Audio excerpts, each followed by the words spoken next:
जय हिंद साथियों, SSC MTS की आज की इस वीडियो में ये क्वेश्चंस आप दो बार देखेंगे। एक तो साथियों देखेंगे पहली बार इस क्लास में और दूसरी बार देखेंगे एसएससी एमटीएस के एग्जाम में। तो साथियों समझदारी इसी में होगी कि इन सभी प्रश्नों को आप तैयार कर लीजिए अपनी शिफ्ट होने से पहले पहले। तो मैं कहूंगा बिल्कुल सेम टू सेम वही पैटर्न आज की इस वीडियो में मैंने रखा है। जिस टाइप के क्वेश्चंस आपसे पूछे जा रहे हैं, चाहे वो सामान्य ज्ञान हो, चाहे वो रीजनिंग हो, चाहे वो इंग्लिश हो या चाहे वो मैथ हो, बिल्कुल हूबहू वही क्वेश्चन मैं आपको करवाऊंगा जिस टाइप के क्वेश्चंस आपसे पूछे जा रहे हैं। तो अगर आपका एग्जाम अभी नहीं हुआ है और आप चाहते हैं कि एग्जाम को बहुत अच्छे तरीके से आप इस बार क्रैक करें, तो इस पूरी वीडियो को देखिएगा और अपने एग्जाम को नेस्त नाबूद कीजिएगा। पहला सवाल आपकी स्क्रीन पर है कि गिद्दा ये एक लोक नृत्य है, ये कहां पर किया जाता है? तो ये साथियों पंजाब में किया जाता है। आंसर जिनका भी ऑप्शन नंबर ए है मैं कहूंगा बिल्कुल करेक्ट है।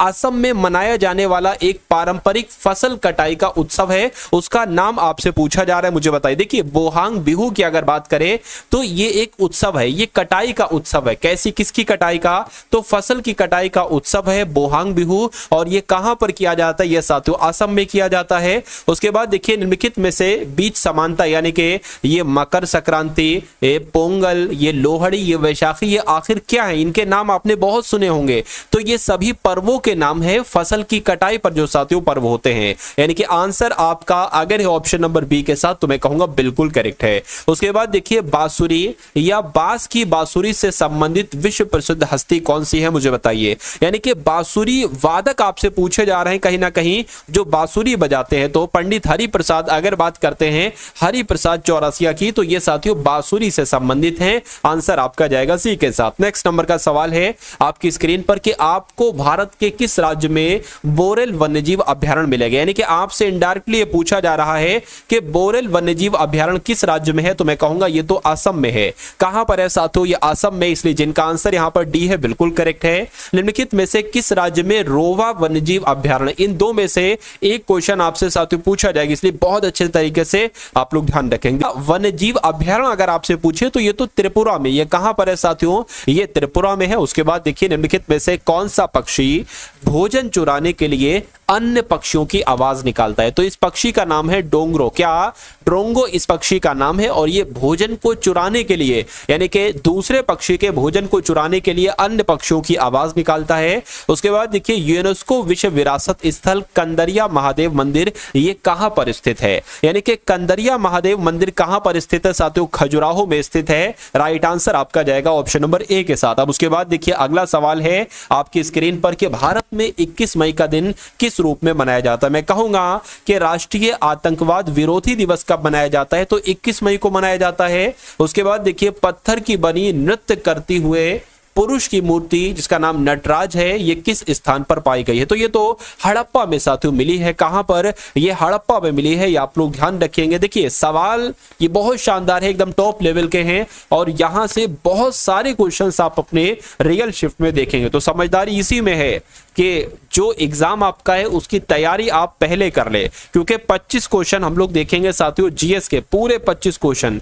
और 5 क्वेश्चन करंट अफेयर के देखेंगे, ठीक है ना। और पूरे के पूरे 25 क्वेश्चन हम लोग देखेंगे इंग्लिश के और उसके बाद साथियों रीजनिंग देखेंगे और मैथ देखेंगे, ठीक है ना। तो आप साथियों समझ चुके होंगे गुप्त साम्राज्य के निम्नलिखित राजाओं में से कौन सबसे अच्छा वीणा वादक भी था? तो किसकी बात चल रही है साथियों? क्या आपका राइट आंसर हो सकता है समुद्रगुप्त? अगर आपका जवाब है तो मैं कहूंगा आपका जवाब बिल्कुल करेक्ट है। उसके बाद देखिए किस काल को भारतीय इतिहास का स्वर्ण युग कहा जाता है? ये क्वेश्चन बहुत इंपॉर्टेंट है, आप लोग ध्यान रखेंगे साथियों। जो आपका मौर्य काल है ना, मौर्य काल साथियों, मौर्य काल को ही भारतीय इतिहास का स्वर्ण युग कहा जाता है, आपको मालूम होना चाहिए। अगला सवाल देखिए 14वीं शताब्दी के दौरान भारत में किसने सोने और चांदी की नियमित मुद्राओं के स्थान पर सस्ती धातु से निर्मित सांकेतिक मुद्रा का उपयोग किया था? तो साथियों किसने किया था? आप लोग ध्यान रखेंगे मोहम्मद बिन तुगलक ने यह काम किया था। यानी कि भारत भारत में सोने चांदी की मुद्राओं के स्थान पर उसने सस्ती धातुओं से बनी मुद्रा का इस्तेमाल किया था। किसने? मोहम्मद बिन तुगलक ने। यह पॉइंट आप लोग ध्यान रखेंगे। अगला सवाल है आपकी स्क्रीन पर, आपसे पूछा जा रहा है कि भारत के साथ सबसे लंबी सीमा रेखा कौन सा देश साझा करता है? तो मैं कहूंगा भारत के साथ सबसे लंबी सीमा जो साझा करता है वो बांग्लादेश करता है। कितने किलोमीटर की सीमा साझा करता है? तो 4096 किलोमीटर की सीमा साझा करता है। ये क्वेश्चन बहुत इंपॉर्टेंट था। उसके बाद देखिए, सौर मंडल के 4 सबसे विशाल ग्रह अवरोही क्रम में आपको बताना है। किसमें साथियों? अवरोही क्रम होता है सबसे बड़ा, फिर उससे छोटा, फिर उससे छोटा, फिर उससे छोटा। तो आपको ये पता है साथियों कि बृहस्पति ग्रह सबसे बड़ा है, ये नहीं होगा। ठीक है, बृहस्पति सबसे बड़ा है, बृहस्पति से छोटा साथियों बुध नहीं है, शनि है। उससे छोटा यूरेनस है और फिर साथियों नेपच्यून हो जाएगा। यानी कि आपका राइट आंसर जो जाएगा वो ऑप्शन नंबर सी के साथ जाएगा। नेक्स्ट नंबर का सवाल है कि भारतीय संविधान इनमें से कौन सा अधिकार प्रदान नहीं करता है? देखिए, स्वतंत्रता का अधिकार प्रदान करता है, बिल्कुल। धर्म पालन करने का अधिकार बिल्कुल देता है। समानता का अधिकार देता है, बिल्कुल। समान आवास का अधिकार नहीं देता है, नहीं देता है साथियों। तो यही आपका बिल्कुल करेक्ट आंसर है। संपत्ति के मौलिक अधिकार को कब समाप्त किया गया, मुझे बताइए। क्वेश्चन बहुत इंपॉर्टेंट है साथियों। अगर आपने अभी तक इस वीडियो को लाइक नहीं किया तो मैं आपसे रिक्वेस्ट करूंगा इस वीडियो को आप लोग लाइक कर दीजिए। और अगर चैनल पर आप लोग नए हैं और चैनल को अभी तक आपने सब्सक्राइब नहीं किया तो तुरंत साथियों चैनल को भी आप लोग सब्सक्राइब कर दीजिए, क्योंकि आपके एग्जाम में, आपके एग्जाम को क्रैक कराने में ये चैनल साथियों आपकी बहुत बड़ी एक भूमिका होगी, बहुत बड़ी साथियों मदद होगी आपके लिए। क्योंकि साथियों पूरी जान में लगा देता हूं आपको पढ़ाने के लिए, कंटेंट को तैयार करने के लिए। वो ऐसे संभावित क्वेश्चन साथियों आपके सामने लेकर आता हूं जो आपको डायरेक्ट आपके एग्जाम में देखने को मिलेंगे। तो साथियों क्लासेस से बाहर पेपर नहीं जाता है और ना जाएगा। तो विश्वास करके साथियों इन सभी सवालों को आप देखिए, आपको बहुत फायदा आपके एग्जाम हॉल में देखने को मिलेगा। संपत्ति के मौलिक अधिकार को साथियों कब समाप्त किया गया? तो 1978 में 44वें संविधान संशोधन के द्वारा। यानी कि राइट आंसर आपका ऑप्शन नंबर ए हो जाता है। उसके बाद देखिए अगला सवाल है, भारत में इनमें से राज्यों में से किसमें प्रति व्यक्ति आय सबसे कम है? यानी कि भारत का एक ऐसा राज्य बिहार है जहां पर प्रति व्यक्ति आय सबसे कम है, आपको मालूम होना चाहिए। विटामिन बी का रासायनिक नाम आपसे पूछा जा रहा है, तो विटामिन बी का रासायनिक नाम साथियों क्या है? राइबोफ्लेविन है। क्या है साथियों? राइबोफ्लेविन। ये किसका रासायनिक नाम है, केमिकल नेम है? तो विटामिन बी का है। उसके बाद देखिए, शरीर में तरल पदार्थों के संतुलन को बनाए रखने के साथ साथ हृदय की मांसपेशियों को सही तरीके से काम करने के लिए कौन उत्तरदायी है, कौन अपनी एक महत्वपूर्ण भूमिका निभाता है? तो मैं कहूंगा पोटेशियम की बात चल रही है। पोटेशियम आपका यहां पर बिल्कुल करेक्ट आंसर हो जाएगा। उसके बाद देखिए साथियों, अब 5 क्वेश्चन हम लोग देख लेते हैं इंपॉर्टेंट करंट अफेयर के, जो आपको देखने को मिलेंगे। देखिए, हाल ही में एक सांस्कृतिक उत्सव जिसका नाम है कशुर रिवाज उत्सव, ये कहां पर संपन्न हुआ है? ये साथियों जम्मू कश्मीर में संपन्न हुआ है। उसके बाद देखिए कि प्रधानमंत्री कार्यालय में अतिरिक्त सचिव किसको नियुक्त किया गया है? तो इनका नाम है अमित नेगी, और अमित नेगी को ही प्रधानमंत्री कार्यालय में अतिरिक्त सचिव नियुक्त किया गया है। उसके बाद देखिए, global energy transition impact award 2024 से किसे सम्मानित किया गया है? तो अगर आपसे ये सवाल आपके एग्जाम में पूछा जाए तो आप लोग ध्यान रखेंगे डॉक्टर सुल्तान अल जावेर की नाम। क्या global energy transition impact award 2024 से साथियों सुल्तान अल जावेर को सम्मानित किया गया है। उसके बाद देखिए, मार्च 2024 में जो चमेली देवी जैन पुरस्कार था ना, ये किसको दिया गया था? तो ये साथियों आप लोग ध्यान रखेंगे, ये ग्रीष्मा कुमार को दिया गया था और रितिका चोपड़ा को दिया गया था। यानी कि ऑप्शन नंबर ए और बी ये आपका दोनों बिल्कुल करेक्ट आंसर हो जाएगा। अगला सवाल देखिए कि प्रतिष्ठित महाराष्ट्र गौरव पुरस्कार 2024 से सम्मानित किया गया है। तो किसे सम्मानित किया गया है? डॉक्टर उमा रेले को सम्मानित किया गया है। किस पुरस्कार से? महाराष्ट्र गौरव पुरस्कार 2024 से। उसके बाद देखिए नेक्स्ट नंबर का सवाल है साथियों, यहां पर अगर बात करें अब रीजनिंग के, बहुत अधिक नहीं, सिर्फ 10 क्वेश्चन एकदम टॉप लेवल के आप लोग देखेंगे रीजनिंग के। यहां पर कहा जा रहा है कि दिए गए शीट को मोड़कर एक घन बनाया जा सकता है। यानी कि ये एक घन को ओपन शेप आपको दिख रही है। इस प्रकार बने घन में क्यू अक्षर दर्शाने वाले फलक के विपरीत कौन सा आएगा? अब क्यू कहां पर है? क्यू साथियों यहां पर। मैं आपको सीधा सीधा बता देता हूं, अगर आपसे इसका यहां पर अगर एस लिखा होता कि इस अक्षर दर्शाने वाले फलक के विपरीत कौन होगा, तो इसके विपरीत कौन होगा साथियों? एक को छोड़कर टी, तो साथियों टी होगा। अगर आपसे पूछा जाता क्या कि P का अपोजिट क्या होगा, यानी कि P अक्षर दर्शाने वाले फलक के विपरीत कौन सा होता, तो आप R बताते, यानी कि P का पूछा जाता R बताते, R का पूछा जाता P बताते। Q का अगर पूछा जाए तो साथियों U आपको बताना है, या U का पूछा जाए तो आपको Q बताना है। तो मैं कहूंगा कि Q का फलक के विपरीत वाला कौन सा होगा, तो साथियों U होगा। U आपका यहां पर बिल्कुल करेक्ट आंसर हो जाता है। चलिए, मनोज कपिल के पिता हैं, कपिल माया का इकलौता बेटा है, काव्या माया की बेटी है और नेहा काव्या की इकलौती बेटी है। कपिल का नेहा से क्या संबंध है, यानी कि नेहा क्या कहेगी कपिल को, यह आपसे यहां पर पूछा जाए। देखिए स्टेप बाय स्टेप इस सवाल को हम लोग करेंगे। कहने के मनोज कपिल के पिता हैं, तो मान लीजिए साथियों क्या कपिल आपके ये हो गए, और कपिल के पिता कौन यहां पर कहे गए हैं, कपिल के पिता यहां पर कहे गए मनोज हैं, तो मनोज पिताजी हो जाएंगे, कपिल उनका बेटा हो जाएगा। उसके बाद कह रहे कि कपिल माया का इकलौता बेटा है, यानी कि माया इनकी मां है, तो माया जब इनकी मां है तो ये दोनों हस्बैंड वाइफ हो जाएंगे, और ये साथों इकलौता बेटा हो जाएगा। उसके बाद कह रहे हैं कि काव्या माया की बेटी है। अच्छा, माया का इकलौता बेटा है, मतलब कोई और बेटा नहीं है, और इनकी एक पुत्री भी है जिसका नाम क्या है साथियों, काव्या माया की बेटी है। तो काव्या कौन हो जाएगी, यानी कि काव्या और कपिल ये दोनों आपस में भाई हो जाएंगे और ये दोनों माता पिता हो जाएंगे। उसके बाद कह रहे कि नेहा काव्या की इकलौती बेटी है। अब काव्या की भी एक बेटी आ गई है जिसका नाम है साथियों नेहा।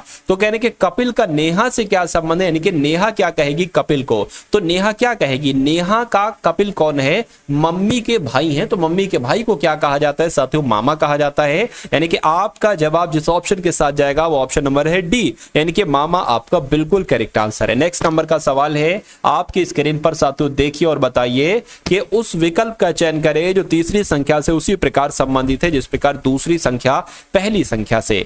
जैसे यहां पर साथियों 154 से 10 बनाया गया है, उसी प्रकार अगर बात करते हैं 261 से साथियों कौन सा नंबर बनाया जा सकता है, आपसे पूछा जा रहा है। देखिए मुझे ऐसा लग रहा है कि अगर 1 + 5 + 4 को आपस में जोड़ते हैं तो ये 10 नंबर बनता है, बिल्कुल उसी प्रकार 2, 6, 8 और 1, 9, यानी कि यहां पर साथियों 9 आ जाएगा। क्या 9 ऑप्शन में है, मैं कहूंगा बिल्कुल ऑप्शन में है, यानी कि आंसर जिनका भी ऑप्शन नंबर बी है मैं कहूंगा बिल्कुल करेक्ट है।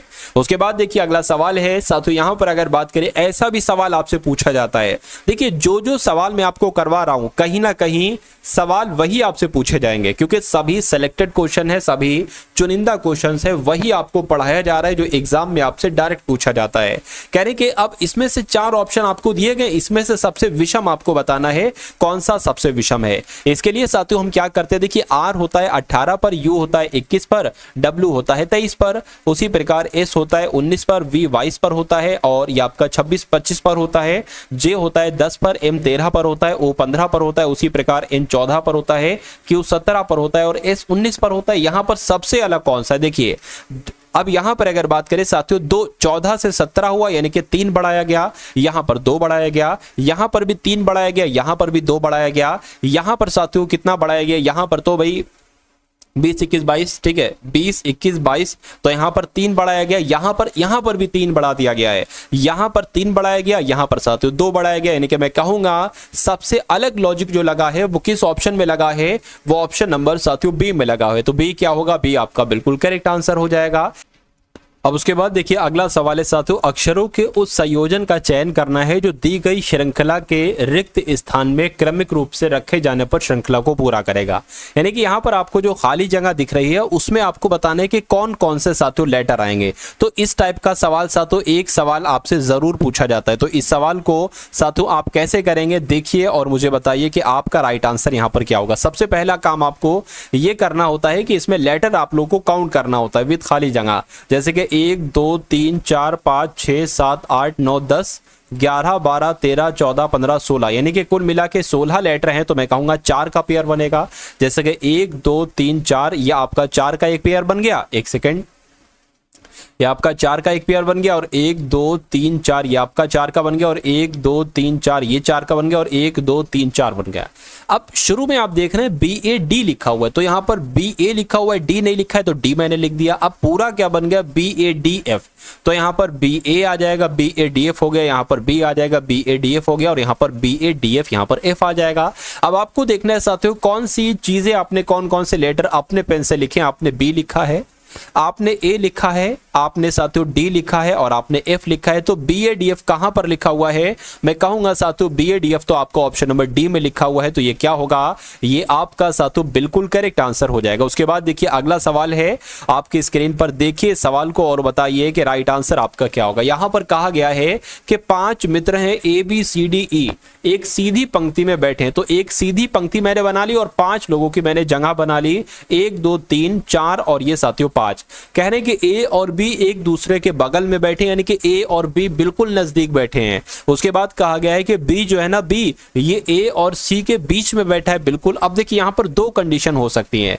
अब ऐसे भी बन सकता है बी और सी के बीच में, बी और सी के बीच में, ए और सी के बीच में क्या है? बी है। और ऐसे भी कंडीशन बन सकती है कि ए और सी के बीच में बी है। तो अभी हमें नहीं पता है कौन सी कंडीशन सही होगी, तो इसको आपको स्किप कर देना है। उसके बाद कहा गया है कि ए जो है ना, ये डी के बाईं और तीसरे स्थान पर है। तो इतनी बात आपको समझ में है। मान लीजिए अगर साथियों क्या यहां पर कहा गया है कि डी के बाईं ओर, मान लीजिए डी यहां पर है, डी के बाईं ओर तीसरा स्थान क्या होगा? 1 2 3, यानी कि ए यहां पर आ जाएगा।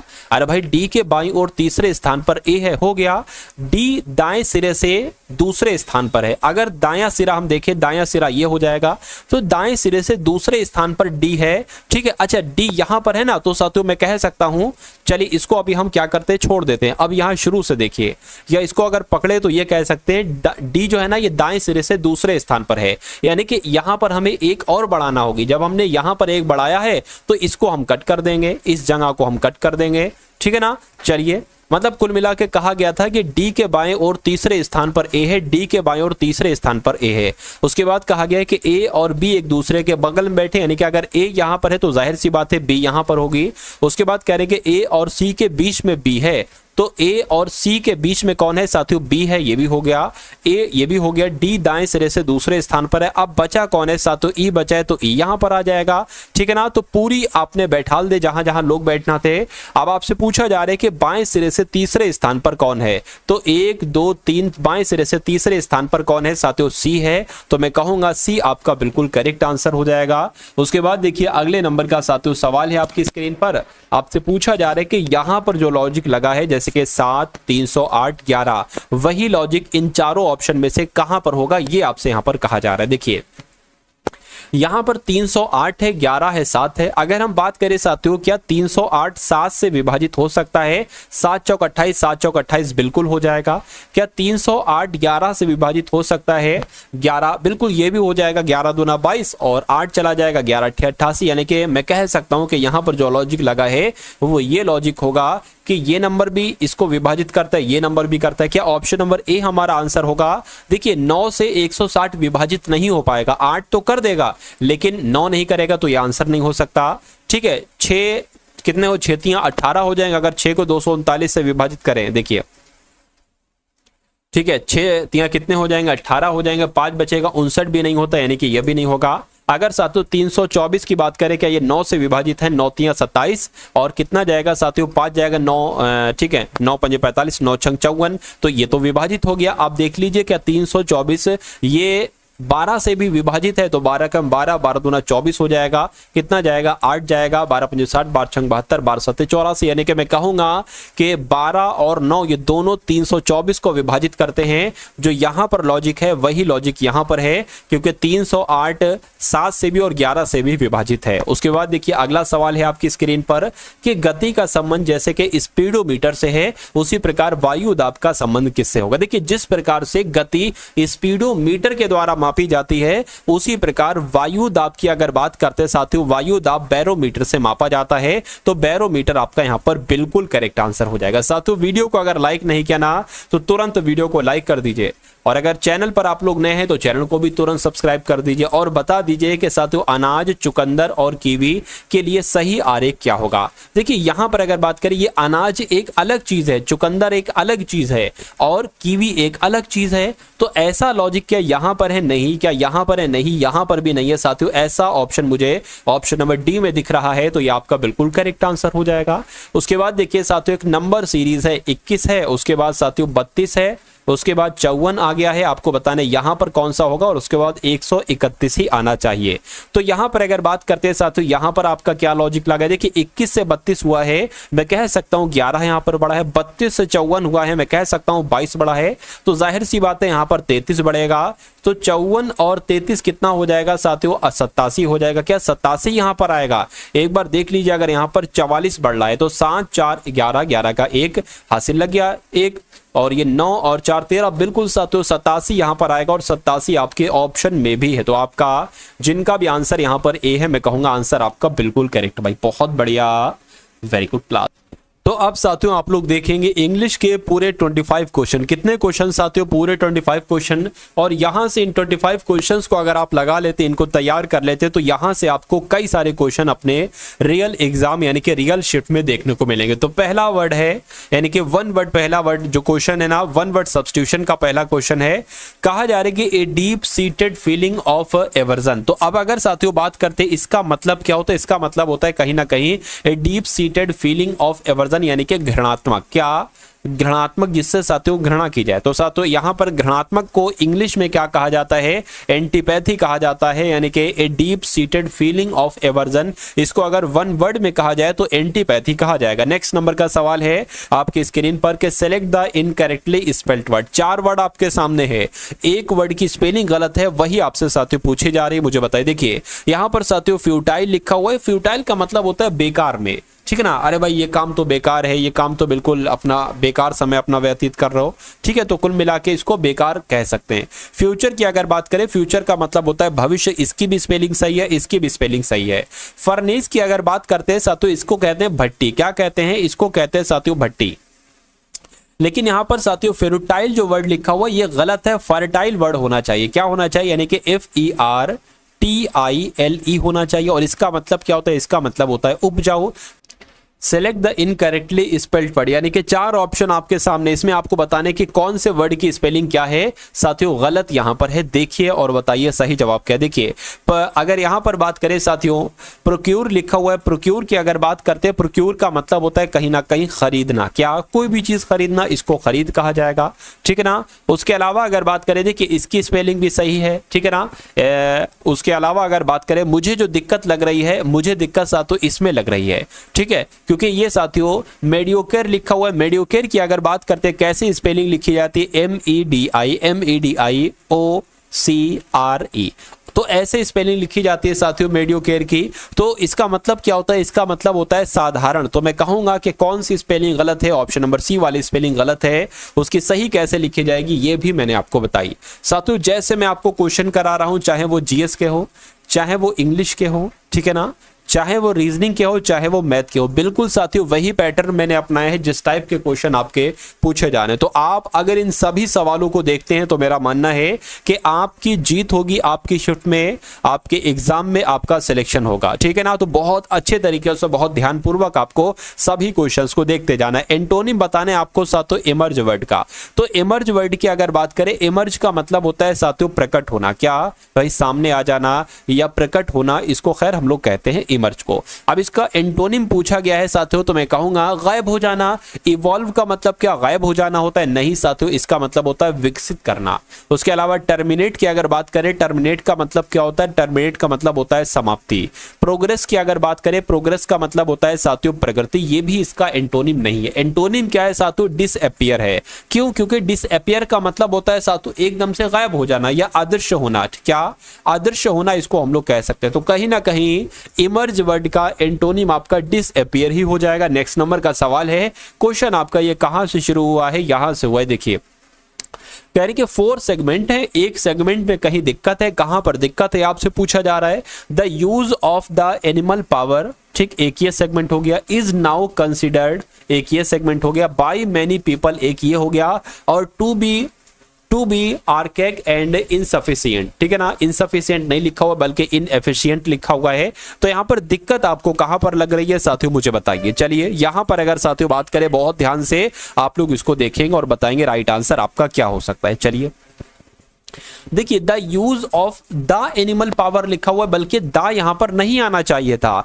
सिर्फ होना चाहिए था the use of animal power is now considered by many people to be, ठीक है, आर्कैइक एंड इनएफिशिएंट। तो मैं कहूंगा कि यहां पर द एनिमल पावर ये गलत है, यानी कि ऐसा कहां पर लिखा हुआ है, ऐसा यहां पर लिखा हुआ है, द यहां पर नहीं आना चाहिए था, बाकी आपका पूरा सेंटेंस सही है।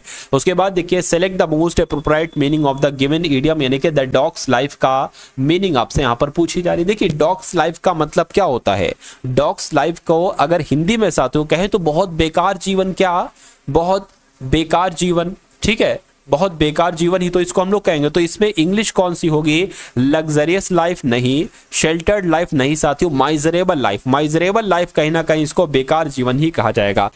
अब यहां पर साथियों आपको खाली जगह बताना है, जैसे कि ही हैंडल्ड आएगा, he handled to find the second hand book in a shop, यानी कि या मैनेज्ड आएगा या साथियों ट्रेंड आएगा या अचीव्ड आएगा, कौन सा वर्ड यहां पर आएगा साथियों मुझे बताइए।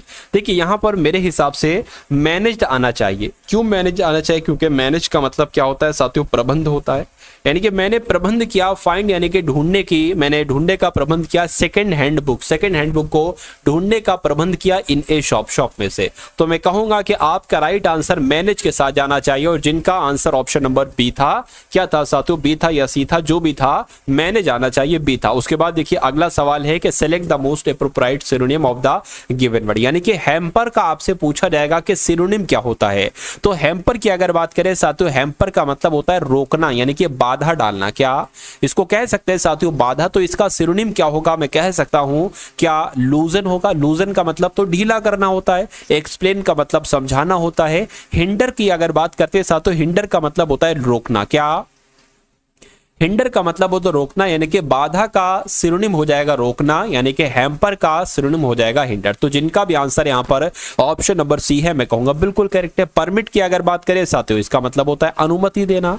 चलिए अगला सवाल देखिए आपकी स्क्रीन पर है कि select the most appropriate synonym of the given word, यानी कि यहां पर अगर बात करें बोनांजा का आपको सिनोनिम बताना है। देखिए और बताइए सही जवाब क्या हो सकता है।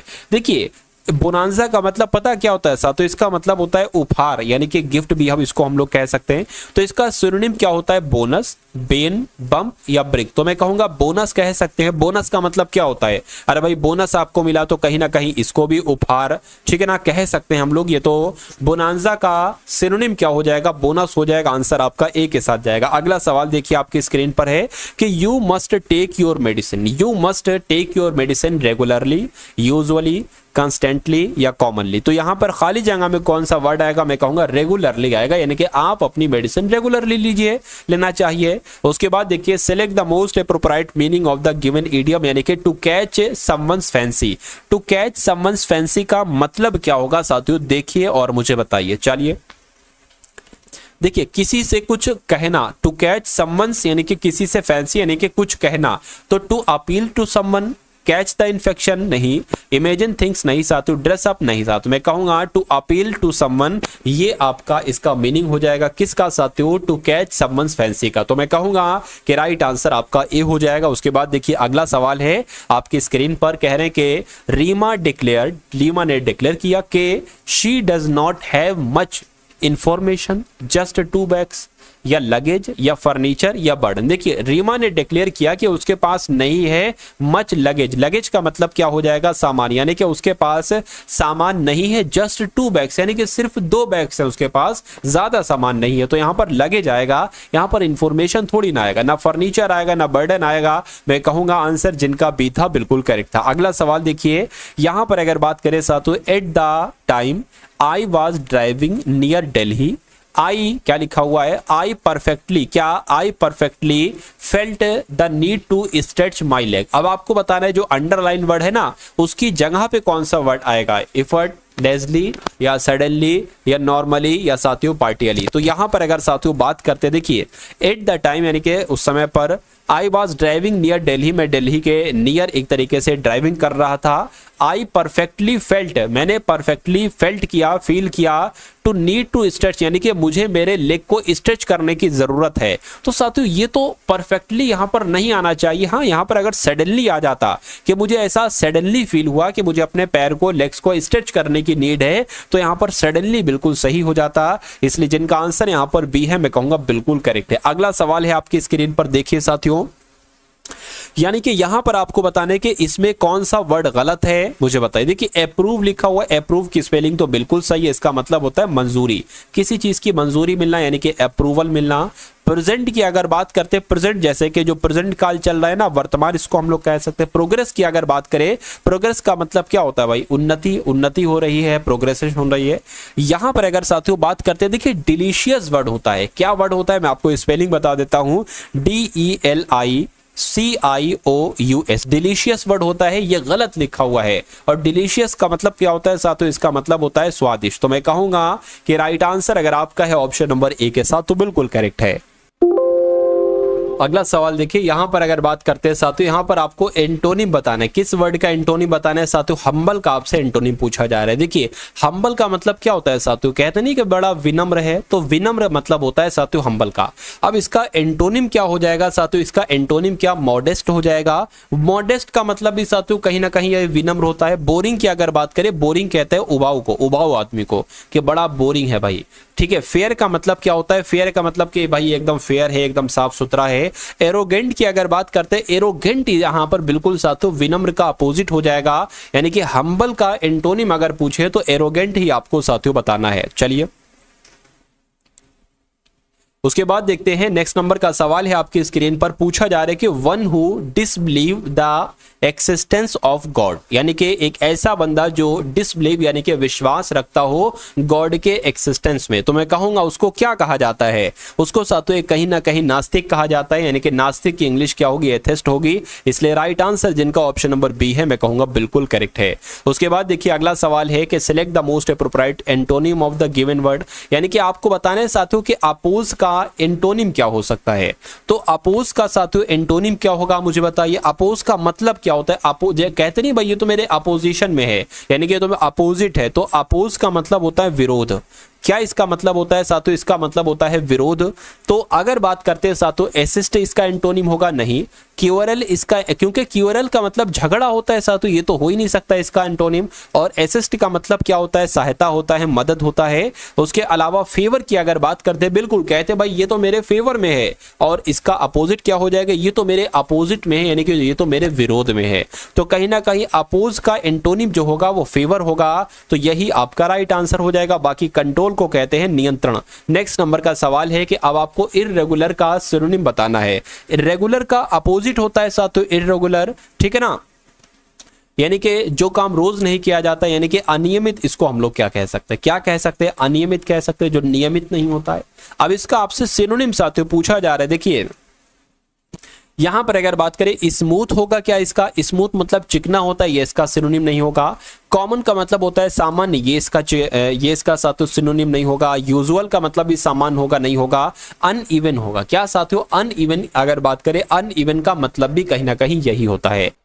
One who supervises in examination hall, यानी कि जो एग्जामिनेशन हॉल में साथियों एक तरीके से सुपरवाइजेस करता है, तो उसको क्या कहा जाता है, उसको तो साथियों निरीक्षक कहा जाता है। क्या कहा जाता है उसको, उनको साथियों निरीक्षक कहा जाता है। तो निरीक्षक की इंग्लिश आपसे यहाँ पर पूछी जा रही है, तो क्या कहा जाएगा साथियों, इन्विजिलेटर कहा जाएगा। और ऐसा कहाँ पर लिखा हुआ है, ऑप्शन नंबर सी में लिखा हुआ है।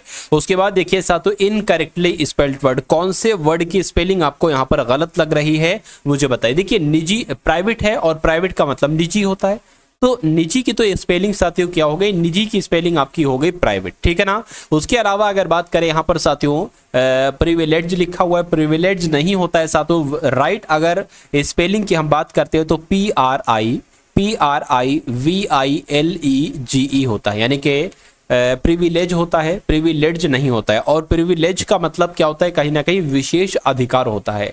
इसका मतलब क्या होता है साथियों, विशेष अधिकार होता है। तो मैं कहूंगा कौन से वर्ड की स्पेलिंग गलत है, ऑप्शन नंबर बी वाले की वर्ड की स्पेलिंग गलत है, और गलत है तो यही आपका राइट आंसर हो जाएगा। उसके अलावा प्रीवियस की स्पेलिंग बिल्कुल सही है, क्योंकि प्रीवियस का मतलब होता है पिछला, और प्रिवेलेंट की अगर बात करें तो इसका मतलब भी साथियों बिल्कुल इसकी स्पेलिंग भी सही है। इसका मतलब क्या होता है, प्रचलित। जो चीज भी आजकल साथियों प्रचलित में है, यानी कि प्रचलित को इंग्लिश में प्रेवेलेंट कहा जाता है। उसके बाद देखिए अगला सवाल है, तो अब साथियों आपके सामने मैथ के क्वेश्चन शुरू हो चुके हैं। कौन से साथियों क्वेश्चन शुरू हो चुके हैं? मैथ के सभी बहुत टॉप लेवल के क्वेश्चन है और बहुत अच्छे तरीके से, एक तरीके से 10 क्वेश्चन देखेंगे और 10 क्वेश्चन में 10 टॉप लेवल के कॉन्सेप्ट आप देखेंगे। कह रहे हैं कि कोई तालाब है, 50 मीटर लंबा है, 25 मीटर चौड़ा है और 4 मीटर गहरा है। तो कहने कि तालाब की धारिता क्या होगी? कभी भी अगर लंबाई, चौड़ाई और आपको गहराई दे रखी हो और धारिता आपसे पूछे तो जो 3 नंबर आपके सामने होंगे ना, आपस में गुणा आपको कर देना, यानी कि 50 गुणा 25 गुणा 4। अब इनको साथियों गुणा करके कितना आ जाएगा? मैं कहूंगा 25 चौक 100, 100 पंजे 5000, ठीक है। यानी कि 100 की अगर किससे गुणा कराएंगे? 50 से करेंगे तो 5000 हो जाएगा। तो मैं कहूंगा 5000 बिल्कुल आपका करेक्ट आंसर आ जाएगा। 5000 मीटर जिनका भी आंसर है बिल्कुल करेक्ट। अब उसके बाद देखिए अगला सवाल है, इस सवाल को साथियों देखिए और मुझे बताइए कि राइट आंसर क्या होगा। कह रहे कि एक धनराशि 9% वार्षिक ब्याज की दर से 6 वर्ष में कुल साधारण ब्याज 5427 हो जाता है, तो धनराशि आपसे पूछी जा रही। देखिए सबसे पहले आपको दर दे रखी है, यानी कि आर दे रखी है 9%। आपको समय भी दे रखा है साथियों, समय आपको दे रखा है 6 वर्ष। आपको साधारण ब्याज भी दे रखा है, कितना दे रखा है? 5427 दे रखा है। आपसे धनराशि पूछी जा रही है, यानी कि पी पूछी जा रही है। तो धनराशि यानी कि पी बराबर क्या होता है साथियों? साधारण ब्याज गुणा 100 बटे पी, तो ये हो गया बचा आर और बचा टी, तो ये गुणा कर दोगे तो पी आपका निकल आएगा। साधारण ब्याज कितना है साथियों? 5427 है, 5427 गुणा 100 लिख लेंगे और P इंटू टी, P कितना है? P थोड़ी ना, R इंटू टी, R कितना है साथियों? 9 और T कितना है? 6। तो इसको साथियों कैलकुलेट आप कर लीजिए, ठीक है ना। तो कितना हो जाएगा साथियों? अगर हम इसको कट करें या 9 से अगर कट करें, 9 एकम 9, 9 पंजे 45, 9 छंग 54, 0 आ जाएगा, 9 तियां 27 आ जाएगा। अब 6 से अगर कट करें, 6 से रहने दो साथियों, 2 से कट करो, 2 तियां 6 हो जाएगा, ठीक है ना। 2 तियां 6, 2 तियां 6, 0, या एक काम करो 3 से कट होगा ये भाई साहब। किससे कट होगा? ये आपका 3 से कट होगा। यहां पर क्या आया था? 3 आया था। 3 दूना 6, 3 दूना 6 और 0 और 3 एकम 3, ठीक। इसको अगर कट करेंगे तो यहां पर साथियों 50 आ जाएगा, यानी कि अब आपको 201 गुणा 50 की गुणा कराना है बस साथियों। तो 201 की गुणा 5 से करा लेते हैं साथियों। 5 एकम 5 आ जाएगा, 0 5 चौक आपका कितना आ जाएगा? 10 आ जाएगा और 0 का 0 लग जाएगा, यानी कि 10,050 आपका राइट आंसर आएगा। तो कुल धनराशि कितनी है साथियों? 10,050 है। तो जिनका भी आंसर यहां पर है ऑप्शन नंबर सी के साथ, मैं कहूंगा आंसर आपका बिल्कुल करेक्ट है। उसके बाद देखिए अगला सवाल है, कह रहे कि एक व्यक्ति ने 18,000 रुपए में एक रेफ्रिजरेटर खरीदा। कह रहे कि 2 वर्षों के बाद उसने इसकी मरम्मत पर 2500 रुपए खर्च किए और फिर इसको 12,300 रुपए में बेच दिया, तो हानि हुई है। तो कितनी हानि हुई है ये आपसे पूछा जा रहा है। देखिए 18,000 रुपए में इसने खरीदा था और इसकी मरम्मत में उसने 2500 रुपए लगा दिए, यानी कि फ्रीज जो उसको टोटल पड़ी है वो कितने की पड़ी है साथियों? वो उसको 20,000 रुपए 500 की पड़ी है, ठीक है ना। लेकिन 20,000 रुपए, 20,500 रुपए की फ्रीज को वो 12,000 में बेचता है। कितने रुपए का साथियों लॉस होता है? अगर हम बात करें कितने रुपए का लॉस होता है, तो ये भी हम साथियों निकालने की कोशिश कर लेते हैं कितने रुपए का लॉस होता है। तो यहां पर साथियों अगर बात करते हैं 8200 रुपए का लॉस होता है। तो अगर आपसे पूछा जाता है कितने का लॉस हुआ, तो 8200 रुपए का लॉस हुआ। लेकिन अब यहां पर अगर साथियों बात करें 8200 को आपको प्रतिशत में बदलना है, तो गुणा 100 कर लीजिए। लॉस हुआ है 8200 रुपए का, यानी कि कितने पर लॉस हुआ है? तो मैं कहूंगा साथियों 20,500 पर लॉस हुआ है, तो 20,500 यहां आ गए। इन 2 जीरो से ये 2 जीरो कैंसिल हो जाएंगे। 5 चौक आपका 20 हो जाएगा, 5 एकम 5 हो जाएगा, 5 एकम 5 हो जाएगा, 3 जाएगा 32 हो जाएगा, 5 छंग 30 हो जाएगा, 5 चौक 20 हो जाएगा, 0 आ जाएगा। अब अगर बात करें साथियों 41 की गुणा 4 से करोगे ना, तो 164 आ जाएगा, 0 का 0 लगा दी, यानी कि 40% का जो होगा वो लॉस होगा। इस प्रकार जिनका भी आंसर यहां पर है ऑप्शन नंबर डी के साथ, मैं कहूंगा कि आंसर आपका बिल्कुल करेक्ट है भाई, बहुत बढ़िया, वेरी गुड क्लास। अब साथियों इस सवाल को देखिए, ये सवाल आपके लिए एक चैलेंज है, क्योंकि ये सवाल की अगर बात करें इसमें बहुत सारी साथियों दिक्कतें होती हैं, बहुत सारी मिस्टेक्स आपसे हो सकती हैं, ठीक है ना। लिखा हुआ है यहाँ पर, ये 64वें नंबर का ये सवाल है। लिखा हुआ है 2 गुणा 7 भाग 14, उसके बाद ऑफ लिखा हुआ है, फिर 4 माइनस 5 है और फिर यहाँ पर साथियों ये भाग है, ये भाग है, फिर 4 गुणा 9 माइनस 11 है ब्रैकेट में, प्लस 2 है, उसके बाद माइनस 2 इंटू 6 है, उसके बाद साथियों क्या है? भाग है, 8 गुणा 3 है। तो इसको आपको कैलकुलेट करके मुझे बताना है कि आपका राइट आंसर यहां पर किस ऑप्शन के साथ जा सकता है। देखिए सबसे पहले अगर बात करें, आपको पता होगा कि प्लस माइनस गुणा भाग अगर है तो सबसे पहले भाग को सॉल्व करते हैं फिर गुणा को सॉल्व करते हैं, और लेकिन इन दोनों से पहले अगर ऑफ लग रहा है, ऑफ का मतलब वैसे गुणा होता है, तो सबसे पहले भाग से भी पहले ऑफ को सॉल्व किया जाता है। अब ये 2 गुणा 7 लिखा हुआ ना साथियों, तो 2 गुणा 7 आपका ये लिख दिया, भाग लिखा है ना साथियों, तो एक काम करो ये गुणा है तो ये सबसे पहले सॉल्व हुआ, 14 छंग कितना हो जाएगा 56 हो जाएगा, तो ये 7 के भाग में यहाँ पर 56 आ जाएगा। इतनी बात क्लियर है। ये माइनस हो गया, ये 5/4 यहाँ पर आ गया 5/4, और ये साथियों गुणा हो गया, यहाँ पर तो माइनस का 2 आएगा ना, तो भाई 9 में से 11 जा नहीं सकता तो आएगा तो माइनस का जाएगा, ये आपका प्लस हो जाएगा, ठीक है ना।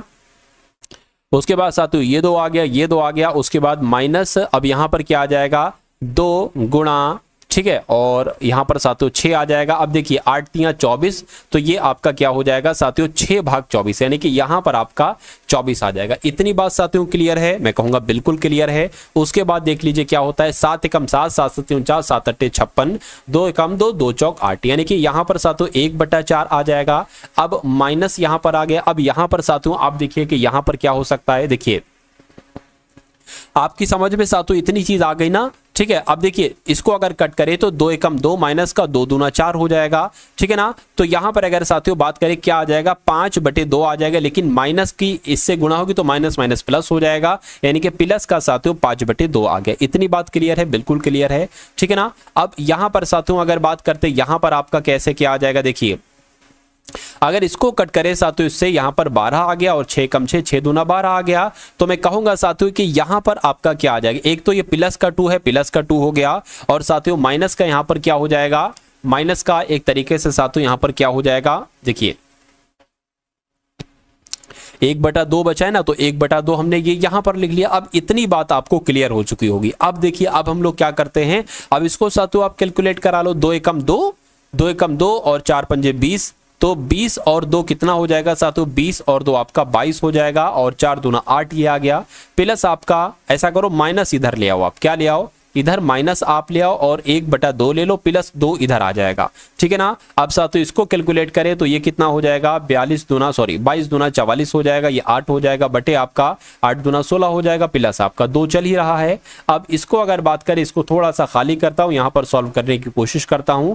लिखा हुआ है साथियों 44 में से 8 जाएगा तो 36 बचेगा, 36/16 प्लस आपका 2 आ जाएगा, तो ये आपका 36 प्लस आपका 16 दूना 32 हो जाएगा, बटे कितना हो जाएगा 36 हो जाएगा। इसको अगर साथियों में इरेज करूं तो यहां पर आपका क्या आ जाएगा, देखिए भाई यहां पर आपका ये 8 आ जाएगा और ये 68, यानी कि 68/16 आपका आंसर आ गया। अब इसको अगर हम और कैलकुलेट करें, किससे करें, 16 से करें, तो ये आ जाएगा 2 3 6, 2 चौक 8 इतना आ गया। 2 से और कट करें तो 4 आ गया, और अगर कट करें साथियों 17 आ गया। इतनी बात क्लियर है। तो अब आपका आंसर 17/4 आना चाहिए, क्या 17/4 ऑप्शन में है, नहीं है। तो इसको हम लोग इस प्रकार भी कर सकते, देखिए 4 ये आ गया, 17 है ना, 4 चौक 16 हो गया, बचा 1, यानी कि 4 सही 1/4 आपका राइट आंसर हो जाएगा, जो कौन से ऑप्शन में लिखा हुआ है, जो ऑप्शन नंबर सी में लिखा हुआ है। तो ये थोड़ा सा डिफिकल्ट सवाल होता है। देखिए मैथ में कुछ सवाल ऐसे होते हैं जो टाइम टेकिंग होते हैं, जिसमें समय ज्यादा लगता है, 1.5 मिनट भी आपका लग सकता है, लेकिन कुछ समय आपके बहुत जल्दी हो जाते हैं। तो अगर आप जो टाइम टेकिंग वाले सवाल है उनको अगर आप सही कर देते हैं तो ये समझ लीजिए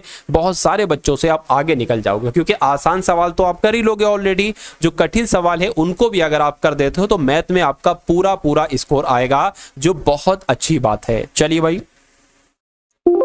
यहां पर कहा जा रहा है कि यदि एक 7 फीट लंबे लड़के की छाया जमीन पर 21 फीट बनती है, यानी कि एक 60 फीट का एक 7 फीट का एक लड़का है, और इस लड़के की छाया जिसकी लंबाई 7 फीट है, इसकी जो जमीन पर छाया बनती है वो 21 फीट की बनती है। क्या 21 फीट की छाया बनती है? तो कह रहे कि तो कितने लंबे लड़के की या कितने लंबे व्यक्ति की छाया 15 फीट होगी? तो मैं कहूंगा x फीट लंबे की लड़के की छाया कितनी होगी साथियों, 15 यहां पर फीट होगी। अच्छा एक काम यहां पर आप ये भी कर सकते हैं कि आप साथियों इसको कट कर सकते हो। कैसे कट कर सकते हो? अगर हम 7 एकम 7 और 7 तिया 21 कर दें, यानी कि मैं कह सकता हूं कि 1 फीट लड़का, यहां पर लिख लेता हूं, मैं कह सकता हूं साथियों 1 फीट लड़के की जो छाया बनेगी वो कितनी बनेगी, वो 3 फीट बनेगी। क्या वो 3 फीट छाया बनेगी? इसका मतलब यही हुआ कि 7 फीट लड़के की छाया अगर 21 फीट बनती है तो 1 फीट लड़के की छाया कितनी बनेगी, 3 फीट बनेगी। ये हमने क्यों निकाला? ये हमने इसलिए निकाला ताकि हमें ये पता चल जाए कि भाई 21 फीट अगर छाया बन रही है, 15 फीट अगर छाया बन रही है तो उस लड़के की लंबाई कितने फीट में होगी। देखिए अब 3 फीट से 15 फीट बनाने के लिए हमने यहां पर 5 से गुणा किया, तो अगर हम साथियों लड़का निकालेंगे, लड़के की लंबाई कितने फीट होगी, तो साथियों इसकी 5 से गुणा कर देंगे तो यहां पर 5 फीट आ जाएगा। मैं कह सकता हूं 5 फीट लड़के की जो छाया बनेगी वो 15 फीट बनेगी। तो मैं कहूंगा साथियों यही तो पूछा गया कि कितने फीट लंबे व्यक्ति की छाया 15 फीट बनेगी। मैं कहूंगा 5 फीट लड़के की, जिसकी लंबाई होगी लड़के की 5 फीट, उसकी छाया 15 फीट बनेगी, यानी कि 5 आपका बिल्कुल करेक्ट आंसर हो जाएगा। उसके बाद देखिए नेक्स्ट नंबर का साथियों सवाल है, देखिए और बताइए सही जवाब आपका यहां पर क्या होगा। चलिए बहुत अच्छे तरीके से साथियों इन सभी सवालों को अगर आप देख लेते हैं तो मेरा मानना है कि एग्जाम आपका बहुत आराम से क्रैक हो जाएगा। कहने कि एक रेलगाड़ी 70 किलोमीटर प्रति घंटा की चाल से 5 घंटे तक चलती है और स्टेशन ए पर रुकती है। इसके बाद रेलगाड़ी ए स्टेशन से निकलकर 66 किलोमीटर प्रति घंटे की चाल से, ठीक है ना, प्रति घंटे की चाल से साथियों स्टेशन बी तक पहुंचती है। ठीक है, और रेलगाड़ी द्वारा तय की गई दूरी आपसे पूछी जा रही। देखिए दूरी बराबर क्या होगा ये आपको भी पता है, दूरी बराबर साथियों होता है चाल गुणा समय। तो यहां पर अगर हम साथियों इसकी दूरी निकालें कि इसकी दूरी क्या निकलेगी, अरे भाई चाल भी पता है, देखिए दूरी निकालना है ना, तो दूरी बराबर क्या होता है, दूरी बराबर होता है चाल गुणा समय। दूरी बराबर होता है चाल गुणा समय। तो दूरी चाल की अगर बात करते हैं 70 है और समय कितना है 5 घंटे है, तो मैं कहूंगा इसकी दूरी कितनी निकलेगी, इसकी दूरी 7 पंजे 35 यानी कि 350 किलोमीटर निकलेगी। अब अगर हम यहीं पर इसकी बात करें तो ये क्या है साथियों, क्या आ जाएगा साथियों 66 गुणा आपका 3 आ जाएगा। अरे भाई 66 किलोमीटर प्रति घंटा चाल है, 3 घंटे में जा रही है, तो कितनी साथियों 6 18 आपका हो जाए, 6 18 एक आपका 19 हो जाएगा। तो मैं कहूंगा साथियों एक दूरी 350 है, एक दूरी 198 है, तो टोटल दूरी साथियों कितनी बनेगी 8 बनेगी, और ये साथियों 14 का 4 आ जाएगा, और यह 4 और 5 यानी कि 548 किलोमीटर दूरी होगी। 548 कहां पर लिखा हुआ है, ऑप्शन नंबर ए में लिखा हुआ है। तो जिनका आंसर यहां पर है ऑप्शन नंबर ए के साथ मैं कहूंगा बिल्कुल करेक्ट है। उसके बाद देखिए नेक्स्ट नंबर का सवाल है आपकी स्क्रीन पर, कह रहे कि ये क्या हो गया, किसके 5 गुणजों का औसत कितना है। मैं कहूंगा साथियों यहां पर अगर हम 13 शब्द लिख लें, क्या 13 नंबर लिख लें, यानी कि जो 13 के पहले 5 गुणज बनते हैं ना उनका औसत क्या होगा। अरे भाई 13 के पहले 5 गुणज क्या हो गए, एक तो 13 होगा, 13 दूना 26, 13 तिया 39, 13 चक्कू 52, 13 पंजे 65, ये 13 के 5 गुणज हो गए। इनका औसत आपसे पूछा जा रहा है, तो औसत पूछा जा रहा है कितनी संख्या है, 5 है, तो बटे में 5 आ जाएगा। इन सबको जोड़ देना यानी कि इस सब में प्लस लगा दो। इन सबको अगर साथियों हम जोड़ते हैं तो कितना आता है, 3 और 6 9, 9 और 9 18, 18 19 20, 20 और 5 25, 25 का 5 आ गया, हासिल का 2 लग गया, ये 8 हो जाएगा। 8 और साथियों 13, 13 16, 16 17 18 19 यानी कि 195 बटे 5 यहां पर आ चुका है। तो अगर इसको कट करें साथियों 5 तिया 15 हो जाएगा, 5 नीम 45 हो जाएगा, यानी कि 39 जो निकलेगा वो 13 के पहले 5 गुणजों का औसत निकलेगा, और ये क्या होगा, ये आपका साथियों बिल्कुल करेक्ट आंसर हो जाता है। उसके बाद देखिए अगला सवाल है साथियों, कह रहे कि 3 संख्याएं हैं, इनमें से पहली संख्या दूसरी संख्या की 3 गुनी है और दूसरी संख्या तीसरी संख्या के आधे के बराबर है। तो इन संख्याओं का अगर औसत 60 आता है तो तीसरी संख्या क्या है। मान लेते हैं साथियों वो 3 संख्या ये है, x अनुपात y अनुपात z। कहने के पहली संख्या दूसरी संख्या की 3 गुनी है, यानी कि अगर मान लीजिए ये 1 है तो ये कितनी हो जाती है साथियों, ये आपकी 3 हो जाती है। और कह रहे हैं कि दूसरी संख्या तीसरी संख्या की आधी है। तो अगर हम बात करते हैं साथियों, मान लीजिए ये अगर 2 है तो ये आधी है। अरे भाई यही तो कहा जा रहा है कि दूसरी संख्या तीसरी की आधी है, तो दूसरी संख्या तीसरी की आधी कर ली। और उससे पहले कहा गया था पहली संख्या दूसरी की 3 गुना है, पहली संख्या दूसरी वाली की 3 गुना है, यानी कि 3 गुना ये हमने कर दी। तो आपको पहली संख्या दूसरी संख्या तीसरी संख्या का अनुपात पता चल गया, 3 अनुपात 1 अनुपात 2। तो आप कहने कि अगर इन तीनों का औसत 60 है, यानी कि इनको अगर हम साथियों जोड़ देते हैं, ये 1 का x आ जाएगा, ये 2 का 2x आ जाएगा, इनको अगर जोड़ देते हैं तो इनका क्या औसत कह रहे हैं 60 हो जाता है। तो अगर इनका योग की अगर बात करें ना तो 3 की 60 से गुणा करेंगे साथियों 180 आ जाएगा। अब इनको योगफल कर लो, 2x x 3x 3x 3x 6x, यानी कि 6x बराबर साथियों 180 आ जाएगा। x बराबर क्या आ जाएगा 180 बटे 6 आ जाएगा। x बराबर क्या आ जाएगा 6 3 18, यानी कि x बराबर 30 आ जाएगा। तो तीसरी संख्या आपसे पूछी जा रही है, यानी कि 2x का मान आपसे पूछा जा रहा है। तो जब x बराबर 30 है तो 2x बराबर 60 हो जाएगा। तो तीसरी संख्या साथियों क्या निकलेगी 60 निकलेगी, यानी कि ये आपका बिल्कुल करेक्ट आंसर। और जिनका आंसर यहाँ पर ऑप्शन नंबर डी है, मैं कहूंगा बिल्कुल करेक्ट है। चलिए अब उसके बाद देखिए अगला सवाल है, कह रहे कि कुछ वस्तुओं को इस प्रकार बेचा गया कि 60% वस्तुओं का क्रय मूल्य। अब ये क्वेश्चन, ये कॉन्सेप्ट आपके लिए बहुत इंपॉर्टेंट है और किताबी भाषा में इस क्वेश्चन का जो सॉल्यूशन है वो बड़ी अजीबोगरीब तरीके से, लेकिन मैं आपको बहुत अच्छा तरीका बताऊंगा। अगर ये कॉन्सेप्ट आपसे पूछा जाए तो आप कैसे सवाल करेंगे। देखिए कहने कि कुछ वस्तुओं को इस प्रकार बेचा जाता है कि 60% वस्तुओं का क्रय मूल्य जो है ना, ये 40% वस्तुओं के विक्रय मूल्य के बराबर है। बराबर है ना, तो बराबर लगा लीजिए।